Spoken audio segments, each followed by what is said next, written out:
अस्सलाम वालेकुम दोस्तों, welcome to the secrets explorer. दोस्तों, आपने कभी पिरामिड्स के बारे में सुना है? अगर नहीं तो कभी ना कभी आपने इनकी तस्वीर तो देखी ही होगी। इजिप्शियन पिरामिड्स दुनिया भर में मशहूर हैं और सयाहों की मरकज़ का बायस हैं। वैसे तो इजिप्ट में बहुत से पिरामिड्स मौजूद हैं, लेकिन इनमें से एक पिरामिड है जिसको the great pyramid of Giza के नाम से जाना जाता है। आज के इस वीडियो में मैं आपको इसी पिरामिड के कुछ फैक्ट्स बताने जा रहा हूं जो आपने पहले नहीं सुने होंगे। तो चलिए आगाज करते हैं अपनी वीडियो का।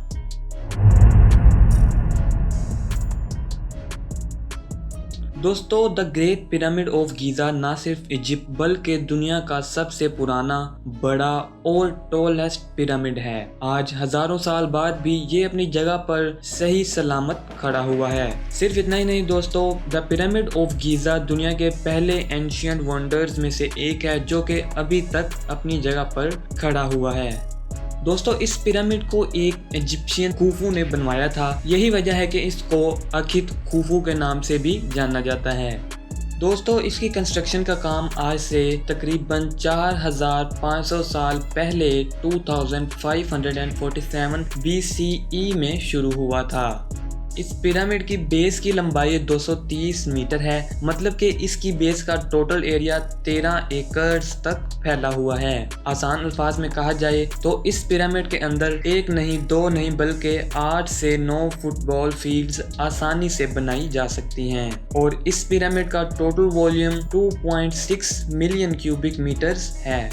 दोस्तों, आज से 4500 साल पहले जब इसकी तमीर की गई थी, उस वक्त इसकी हाइट तकरीबन 146.7 मीटर्स थी, लेकिन इरेजन वगैरह की वजह से इसकी हाइट में कमी आ गई और आज इसकी हाइट 137.5 मीटर है, जो कि अभी भी एक 30 मंजिला इमारत के बराबर है। दोस्तों, इस पिरामिड को बनाने के लिए तकरीबन 1 लाख मजदूर और 20 से 30 हजार इंजीनियर्स और स्लेम्स वगैरह की ज़रूरत पड़ी थी, और फिर भी इसकी तामीर तकरीबन 20 से 30 साल के अरसे में मुकम्मल हुई। दोस्तों, तामीर के बाद 3800 सालों तक इस पिरामिड ने world tallest man made structure का अवार्ड अपने नाम किए रखा, जो कि एक बहुत ही बड़ी अचीवमेंट है। और फाइनली इसका रिकॉर्ड तोड़ा था 1221 CE में लंदन में बनाई गई एक इमारत ने, जिसका नाम सेंट पॉल्स कैथेड्रल था, जो कि बनने के सिर्फ 380 साल बाद ही कोलैप्स कर गया। लेकिन ये पिरामिड आज भी सही सलामत अपनी जगह पर खड़ा हुआ है।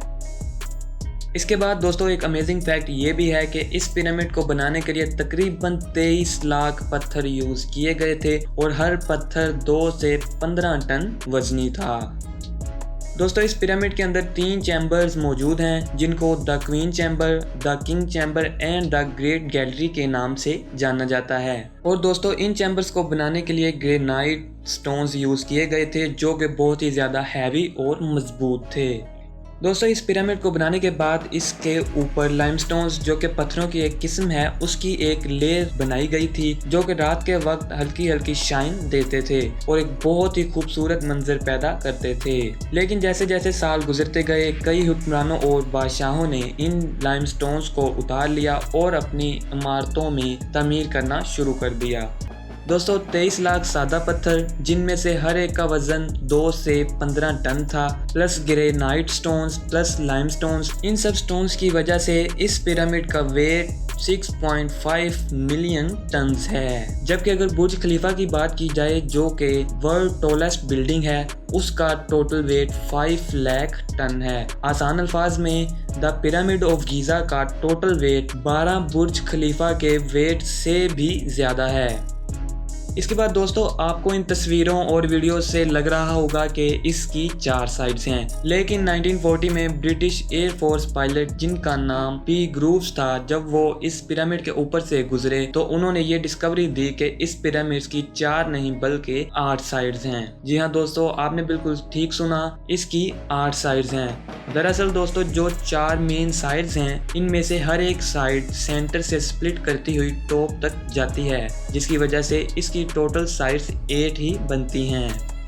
दोस्तों अगर आप 1 मिनट के लिए सोचें कि अगर इस पिरामिड को बनाने में 30 साल का अरसा लगा था और इसमें 23 लाख पत्थर यूज हुए थे, तो इसका मतलब ये बनता है कि अगर मजदूर 24 घंटे भी काम करते थे तो इनको तकरीबन 6.9 मिनट में एक पत्थर बनाना पड़ा होगा, जिसका एवरेज वेट 2.5 टन था, वो भी किसी जदीद मशीनरी के बगैर। और आखिर में दोस्तों आप सोच रहे होंगे कि इस तरह की और इतनी बड़ी स्ट्रक्चर बनाने का आखिर मकसद क्या था। तो दोस्तों मैं आपको बताता चलूं, इस बात का आज तक किसी को नहीं पता चल पाया है, लेकिन एक ब्रीफ अंदाजे के मुताबिक कहा जाता है कि ये खुफू ने अपने मकबरे के तौर पर बनवाया था। अब इस बात में कितनी सच्चाई है ये तो इजिप्शियन ही जानते थे। आपकी इस बारे में क्या राय है हमें कमेंट बॉक्स में ज़रूर बताएं। तो दोस्तों ये थी हमारी आज की वीडियो। उम्मीद है आपको the great pyramid of Giza के कुछ फैक्ट्स पसंद आए होंगे और इंटरेस्टिंग भी लगे होंगे। अगर इंटरेस्टिंग लगे हैं तो प्लीज़ वीडियो को लाइक करें and subscribe for more informative videos like this. मिलते हैं अगली वीडियो में, तब तक के लिए अल्लाह हाफिज़।